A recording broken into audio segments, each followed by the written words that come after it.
വളരെ ഗൗരവമുള്ള ഒരു വിഷയമാണ്. കാരണം ഒരു കേസ് കഴിഞ്ഞ കുറച്ച് കാലമായിട്ടുള്ളൊരു കേസ്, ആ കേസിൽ അന്വേഷണം തടസ്സപ്പെടുത്താൻ വീണ വിജയൻ്റെ ഭാഗത്തു നിന്നും അന്നത്തെ കേരള സർക്കാരിൻ്റെ ഭാഗത്തു നിന്നും പല ശ്രമങ്ങളുണ്ടായി. KSIDC അടക്കം ഈ അന്വേഷണത്തെ തടസ്സപ്പെടുത്താൻ വേണ്ടി കേരള ഹൈക്കോടതിയിലും കർണാടക ഹൈക്കോടതിയിലും ഡൽഹി ഹൈക്കോടതിയിലും ശ്രമങ്ങൾ നടത്തി. മിനിയാന്ന് ഈ അന്വേഷണത്തിനെതിരായിട്ട് കേരള ഹൈക്കോടതിയുടെ മുമ്പിൽ ഉണ്ടായിരുന്ന തടസ്സവാദങ്ങൾ ഹൈക്കോടതി തള്ളിക്കൊണ്ട് എൻഫോഴ്സ്മെൻറ്റ് ഡയറക്ടറേറ്റിന് ഈ കേസുമായിട്ട് മുന്നോട്ട് പോകാം എന്നുള്ള അനുവാദം കൊടുത്തതിൻ്റെ അടിസ്ഥാനത്തിലാണ് എൻഫോഴ്സ്മെൻറ്റ് ഡയറക്ടറേറ്റ് ഇന്നലെ ഈ അന്വേഷണവുമായി ബന്ധപ്പെട്ട് 10-12 സ്ഥലങ്ങളിൽ അവർ ഒരു തെരച്ചിൽ നടത്താൻ വേണ്ടിയിട്ട് പോയത്. അന്ന് മുഖ്യമന്ത്രിയായിരുന്ന ശ്രീമാൻ പിണറായി വിജയൻ നിയമസഭയിൽ അദ്ദേഹം പറഞ്ഞത്, ഇതുപോലത്തെ കേസുകളൊന്നും ആരെയും പരിഭ്രാന്തരാക്കില്ല. കാരണം മടിയിൽ കനമുള്ളവന് മാത്രമേ വഴിയിൽ ഭയക്കേണ്ടതുള്ളൂ. പിണറായി വിജയന് പരിഭ്രാന്തി ഇല്ലെങ്കിൽ ഇന്നലെ പാർട്ടി പ്രവർത്തകരെ ഇറക്കിവിട്ട് എൻഫോഴ്സ്മെൻറ്റ് ഡയറക്ടറേറ്റിൻ്റെ ഉദ്യോഗസ്ഥന്മാർക്കെതിരായിട്ട് അക്രമം അഴിച്ചുവിടാൻ അതിൻ്റെ കാരണം മടിയിൽ കനമുണ്ട് എന്നുള്ളത് കൊണ്ടാണോ എന്നുള്ളതാണ് എനിക്ക് ചോദിക്കാനുള്ളത്. രണ്ടാമത്തെ കാര്യം, ഇന്നലെ ഈ അക്രമം അഴിച്ചുവിട്ട ആളുകൾ, അവർക്കെങ്കിലും അറിയാമോ ഈ CMRL വീണ വിജയന് നൽകിയിട്ടുള്ള മാസപ്പടി, ആ മാസപ്പടി എന്ത് സേവനം വീണ വിജയൻ്റെ കമ്പനി CMRLന് നൽകിയതിൻ്റെ അടിസ്ഥാനത്തിലാണ് ഈ പണം നൽകിയിട്ടുള്ളത്? കാരണം മാർക്സിസ്റ്റ് പാർട്ടി ആ കാര്യം വിശദീകരിച്ചിട്ടില്ല. നിയമസഭയിലോ പുറത്തോ മുഖ്യമന്ത്രിയോ അദ്ദേഹത്തിൻ്റെ കുടുംബാംഗങ്ങളോ വിശദീകരിച്ചിട്ടില്ല. എൻഫോഴ്സ്മെൻറ്റ് ഡയറക്ടറേറ്റിൻ്റെയും അതുപോലെ SFIOയുടെയും ഉദ്യോഗസ്ഥന്മാരോടും വിശദീകരിച്ചിട്ടില്ല. അങ്ങനെ വിശദീകരിക്കാത്ത സാഹചര്യത്തിൽ ഏതാണ്ട് 130 കോടിയുടെ ഫേക്ക് പേയ്മെൻറ്റ്സ് നടന്നു എന്നാണ് ED കണ്ടെത്തിയത്. അതിൻ്റെ അടിസ്ഥാനത്തിലുള്ള മണി ലോണ്ടറിങ് വകുപ്പുകളുടെ അടിസ്ഥാനത്തിലാണ് ഈ അന്വേഷണം നടക്കുന്നത്. SFIയുടെ കേസുമായിട്ട് ഇതിനൊരു ബന്ധവുമില്ല. ഇത് എൻഫോഴ്സ്മെൻറ്റ് ഡയറക്ടറേറ്റിൻ്റെ പ്രത്യേക കേസാണ്. അപ്പോൾ ഈ കേസിനെ ഉദ്യോഗസ്ഥന്മാരെ ആക്രമിച്ച് അന്വേഷണം തടസ്സപ്പെടുത്താം എന്നുള്ള കേരളത്തിലെ CPMൻ്റെ പതിവ് സമീപനം, ആ പതിവ് സമീപനം എൻഫോഴ്സ്മെൻറ്റ് ഡയറക്ടറേറ്റിനോട് എടുത്തു കഴിഞ്ഞാൽ കളി വേറെയായിരിക്കും എന്നുള്ള കാര്യം ഒരുപക്ഷെ അവർക്ക് ഇതുവരെ തിരിച്ചറിഞ്ഞിട്ടില്ല. അവർക്ക് സംശയമുണ്ടെങ്കിൽ അവർ പരിശോധിക്കേണ്ടത് ഇന്ത്യ സഖ്യത്തിലെ അവരുടെ കൂട്ടാളിയായിട്ടുള്ള തൃണമൂൽ കോൺഗ്രസിൻ്റെ ഇതേപോലത്തെ സമീപനം ബംഗാളിലെടുത്തപ്പോൾ ആ ബംഗാളിൽ പിന്നീട് എന്തുണ്ടായി എന്നുള്ളത് അവർ പരിശോധിച്ചു കഴിഞ്ഞാൽ അവർക്ക് നല്ലത് എന്നേ എനിക്ക് പറയാനുള്ളൂ.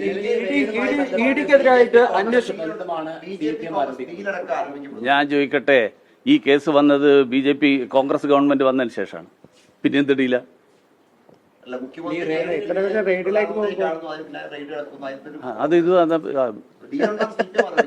ഞാൻ പറയട്ടെ, CPMകാർ പല തമാശകളും പറയാറുണ്ട്.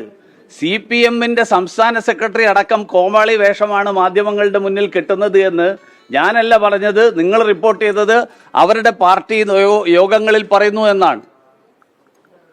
ഇപ്പോൾ പാർട്ടി അണികൾ പറയുന്നത് ഈ കോമാളി വേഷം കെട്ടി ജനങ്ങളെ തെറ്റിദ്ധരിപ്പിക്കുകയായിരുന്നു CPMന്റെ സംസ്ഥാന സെക്രട്ടറി എന്നാണ്. അപ്പോൾ ഇതുപോലത്തെ വാദങ്ങൾ, അതായത് ഈ കേസ് എന്തുകൊണ്ട് ഈ റെയ്ഡ് ഇത്ര വൈകി, മാർക്സിസ്റ്റ് പാർട്ടിക്ക് അറിയാം, കേരള ഗവൺമെൻറ് അറിയാം.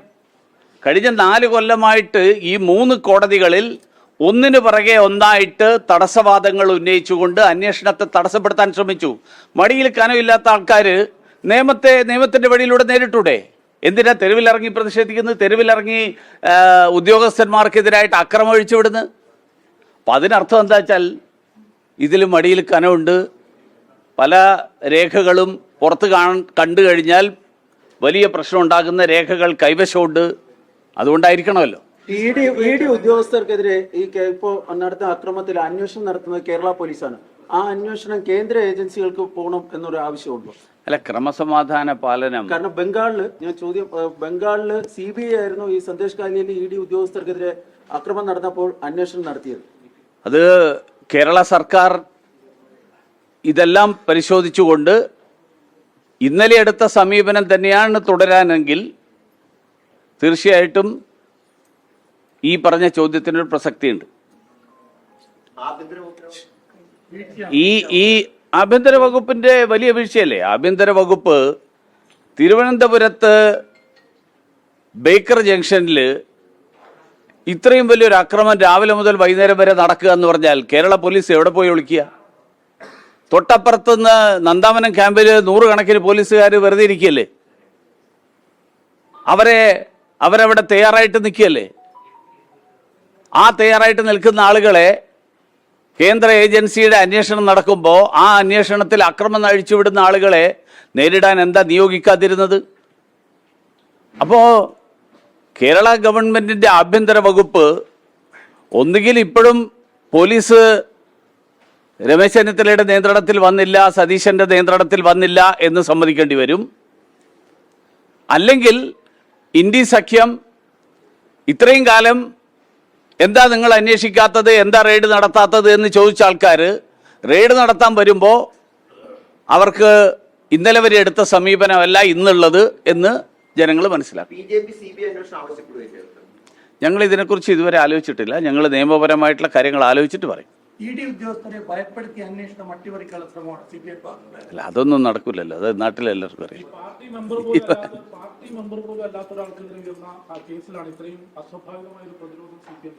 അതെ, അത് പാർട്ടി മെമ്പർ അല്ലെങ്കിലും അത് അവസാനം എത്തുക എവിടെയായിരിക്കും എന്നുള്ള കാര്യം അവർക്ക് ഉറപ്പുള്ളത് കൊണ്ടായിരിക്കും. കാരണം വീണ വിജയൻ എന്ന് പറയുന്ന ഒരു സ്വതന്ത്ര വ്യക്തി ആണ് എന്നുള്ളതിൻ്റെ അടിസ്ഥാനത്തിലല്ലല്ലോ ഈ പണം പോയിട്ടുള്ളത്. ആ വീണ വിജയൻ അവരുടെ ബന്ധുത്വത്തിൻ്റെ അടിസ്ഥാനത്തിൽ തന്നെയാണ് ഈ പേയ്മെൻറ്റ് മുഴുവൻ നടന്നത് എന്നുള്ളത് വളരെ പകൽ പോലെ വ്യക്തമാണ്. അതുകൊണ്ട് സ്വാഭാവികം ഈ തരത്തിലുള്ള ഇഷ്യൂസ്. ആരോപണം വന്നപ്പോൾ പിണറായി ഇങ്ങനെ ആയിരുന്നില്ല, ഇപ്പോൾ മകൾക്കെതിരെ ആരോപണം വന്നപ്പോൾ ഇങ്ങനെ ജനങ്ങളെ തെരുവിലിറക്കിക്കൊണ്ട്. അല്ല, അത് തന്നെ വളരെ വ്യക്തമാണല്ലോ. മാർക്സിസ്റ്റ് പാർട്ടിയുടെ ഉന്നത നേതൃത്വത്തിന് ഈ കാര്യത്തിലുള്ള പങ്കിനെക്കുറിച്ച് പങ്ക് എന്താണ് എന്നുള്ളത് അതിൽ നിന്ന് വളരെ വ്യക്തമാണ്.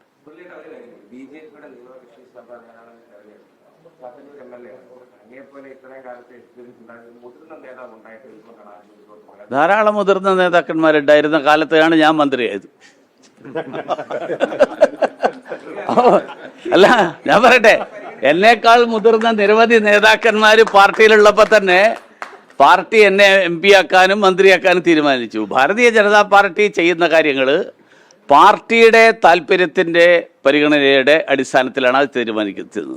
അതുകൊണ്ട് ഞങ്ങൾ 3 പേരിൽ ആര് നേതാവായാലും ഞങ്ങളെല്ലാവരും ഒരുമിച്ച് ഈ ഇന്ത്യ സഖ്യത്തിനെതിരായിട്ട് നിയമസഭക്കകത്ത് പോരാടും.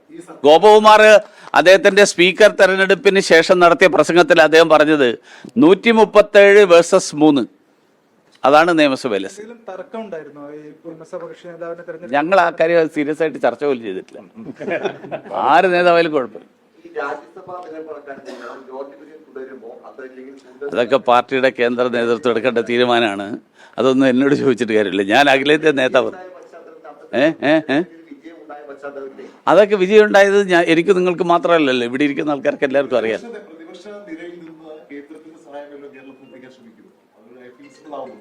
എങ്ങനെ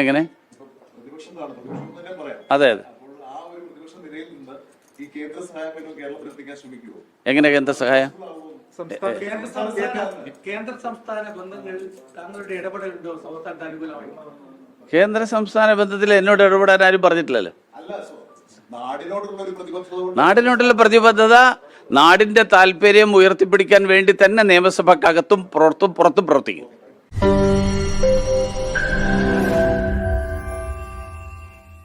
ലോകത്തെവിടെയായാലും ഏത് സമയത്തും 24 വാർത്തകളും ഓഗ്മെന്റഡ് റിയാലിറ്റി പാക്കേജുകളും എക്സ്പ്ലെയിനറുകളും വിശദമായി കാണാൻ ഞങ്ങളുടെ YouTube ചാനൽ നിങ്ങൾക്ക് സബ്സ്ക്രൈബ് ചെയ്യാം.